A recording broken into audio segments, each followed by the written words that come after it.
The second rocket that I flew on the 7th was the one I call Big Cat.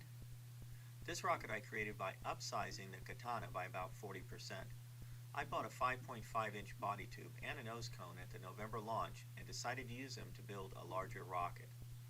The difference between 5.5 inches and 4 inches is about 40%. I ended up buying a blue tube for the body tube in place of the craft tube that I bought because I didn't have a long enough body tube for the right proportions, and the craft tube seemed kind of flimsy for a K-class rocket. I used a photocopier at the office store to upscale the fins from the Katana and also the motor rings. The motor rings I got from the vendor didn't have the cutouts, so I modeled them on the ones from the smaller rocket as well. I'll put together a video on the build of Big Cat later. I learned a lot from building this much larger rocket that I can apply to my level 3 rocket I hope to build next.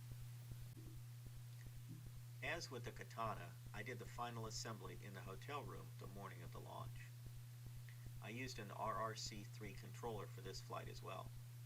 You can see the sled for the electronics is very spacious on this larger rocket. I adapted the kit I bought from the vendor because it seemed kind of flimsy to me.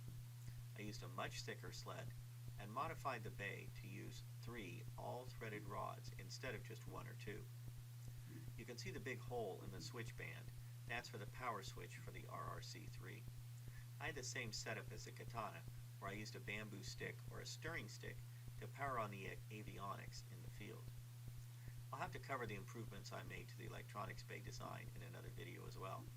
I think my updated design is better, but of course, time will tell.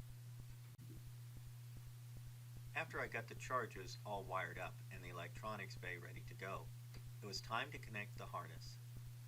That's the heavy-duty flat strap material in the slide. I bought this harness material from the same vendor I got the nose cone from. The harness material seems pretty tough. I could cut it with sharp heavy-duty scissors, but it wasn't too easy. After tying the harness to the electronics bay, I wrapped some blue tape around the leftover bit so there wouldn't be a floppy bit hanging off the eBay. You can see I have the rivet holes open on both the upper tube and the electronics bay here. The rivets are not installed yet.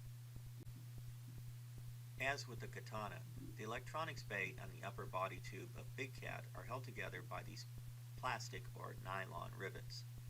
Lucky for me, they come in baggies of 10 each, as I used 9 for the Big Cat. I only put these in after the harness was tied up and the electronics bay was buttoned up as well.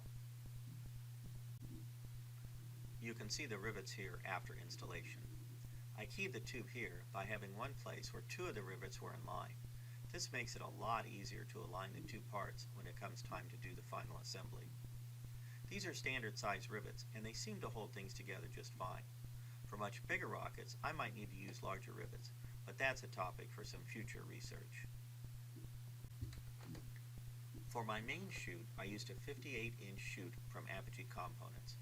This chute's really lightweight but strong, and 58 inches in diameter.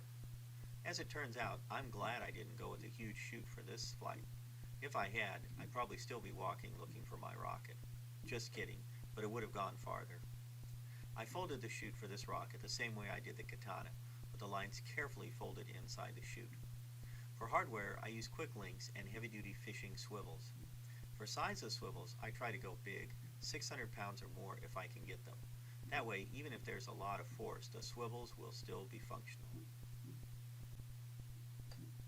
Because Big Cat is, well, big, I decided to go with the K-size motor I bought for the Katana.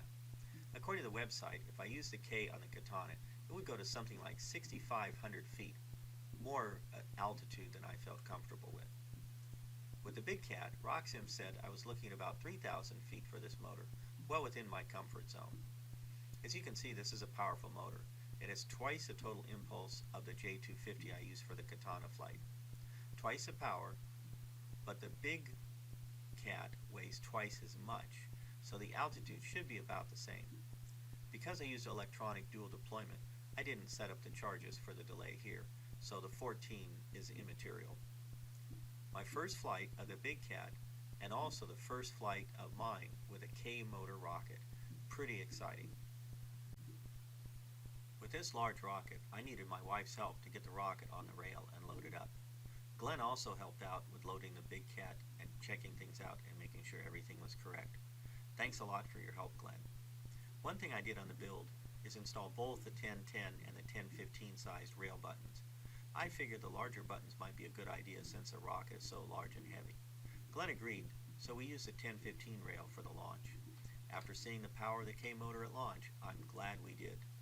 The Big Cat's a big rocket, close to 8 feet tall, and looked really impressive on the rail before the launch. Big Cat, first flight, heads up, K535, that's in your parachute. Alright, here we go, Dr. Robbie. Alright, go Big Cat, 5, 4, 3, 2, 1. Got smoke, got a little... Oh, that looked good. Going, up there just below the cloud deck. That takeoff was very impressive. The Big Cat took off pretty fast from the pad thanks to the power of the K-motor. I cannot imagine flying the rocket with anything less powerful now. The rocket punched into the clouds and came back in view only a few moments later. I had a good separation of the upper and lower parts of the rocket body and drogue deployment. Good show, RRC-3. Without video I can't be sure, but I think the nose cone separated a bit early due to drag. The mains were out before 500 feet, probably closer to 1,000 feet. As a result, the rocket drifted quite a way into the adjacent field. This is okay as the ranch is large and the large area gives extra safety margin for big rockets. We got a good sight on where it landed. I had to trek across the field and use alignment tips from my wife with a cell phone, who was at the launch site, to keep on track. At last I found the rocket about 400 yards from the launch site. Here's the Big Cat in all its glory as it landed. You could see the fins in the upper left of the image. Behind them, and I mean way behind them, you can see 3 trees in a line. Note their size and position for the next shot. My wife used her phone with the zoom to get this video of me coming back across the fields with Big Cat. Note the trees behind me. Those trees are the ones that were so small in the previous image. They're not so small in this image, and they're behind me. So this shows how far I had to go across the field to be able to get the rocket. The trees are behind me here. By the time I got back from my trek across the fields, many folks had packed up for the day, but a few diehards were still there. My wife got some pictures of me with Big Cat after I made it back. Here's Big Cat, safe and sound. I'm holding it and you can see how large it is compared to me. This is a good sized rocket and had a great flight. I can't wait until the next flight of this great big rocket.